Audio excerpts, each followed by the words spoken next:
Good evening, my friends. So, you want to learn to speak and understand English. And let's listen to a story while we slowly fall into the arms of the English language. The Tale of Peter Rabbit by Beatrix Potter, read by Kevin Devine. Once upon a time there were 4 little rabbits, and their names were Flopsy, Mopsy, Cottontail, and Peter. They lived with their mother in a sandbank underneath the root of a very big fir tree. "Now, my dears," said old Mrs. Rabbit one morning, "you may go into the fields or down the lane, but don't go into Mr. McGregor's garden. Your father had an accident there. He was put in a pie by Mrs. McGregor. Now run along and don't get into mischief. I am going out." Then old Mrs. Rabbit took a basket and her umbrella to the baker's. She bought a loaf of brown bread and 5 currant buns. Flopsy, Mopsy, and Cottontail, who were good little bunnies, went down the lane to gather blackberries. But Peter, who was very naughty, ran straight away to Mr. McGregor's garden and squeezed under the gate. First he ate some lettuce and some French beans, and then he ate some radishes. And then, feeling rather sick, he went to look for some parsley. But round the end of a cucumber frame, whom should he meet but Mr. McGregor? Mr. McGregor was on his hands and knees planting out young cabbages, but he jumped up and ran after Peter, waving a rake and calling out, "Stop, thief!" Peter was most dreadfully frightened. He rushed all over the garden, for he had forgotten the way back to the gate. He lost one of his shoes among the cabbages, and the other shoe amongst the potatoes. After losing them, he ran on 4 legs and went faster, so that I think he might have got away altogether if he had not unfortunately run into a gooseberry net and got caught by the large buttons on his jacket. It was a blue jacket with brass buttons, quite new. Peter gave himself up for lost and shed big tears, but his sobs were overheard by some friendly sparrows, who flew to him in great excitement and implored him to exert himself. Mr. McGregor came up with a sieve, which he intended to pop upon the top of Peter, but Peter wriggled out just in time, leaving his jacket behind him, and rushed into the tool shed and jumped into a can. It would have been a beautiful thing to hide in if it had not had so much water in it. Mr. McGregor was quite sure that Peter was somewhere in the tool shed, perhaps hidden underneath a flower pot. He began to turn them over carefully, looking under each. Presently Peter sneezed. "Kerchoo!"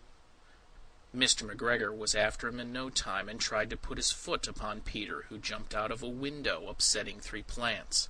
The window was too small for Mr. McGregor, and he was tired of running after Peter. He went back to his work. Peter sat down to rest. He was out of breath and trembling with fright, and he had not the least idea which way to go. Also, he was very damp with sitting in that can. After a time he began to wander about, going lippity, lippity, not very fast, and looking all around. He found a door in a wall, but it was locked, and there was no room for a fat little rabbit to squeeze underneath. An old mouse was running in and out over the stone doorstep, carrying peas and beans to her family in the wood. Peter asked her the way to the gate, but she had such a large pea in her mouth that she could not answer. She only shook her head at him. Peter began to cry. Then he tried to find his way straight across the garden, but he became more and more puzzled. Presently he came to a pond where Mr. McGregor filled his water cans. A white cat was staring at some goldfish.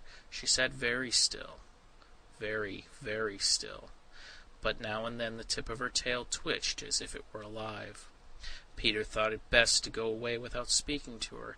He had heard about cats from his cousin, little Benjamin Bunny. He went back to the tool shed, but suddenly, quite close to him, he heard the noise of a hoe. Scratch, scratch, scratch, scratch.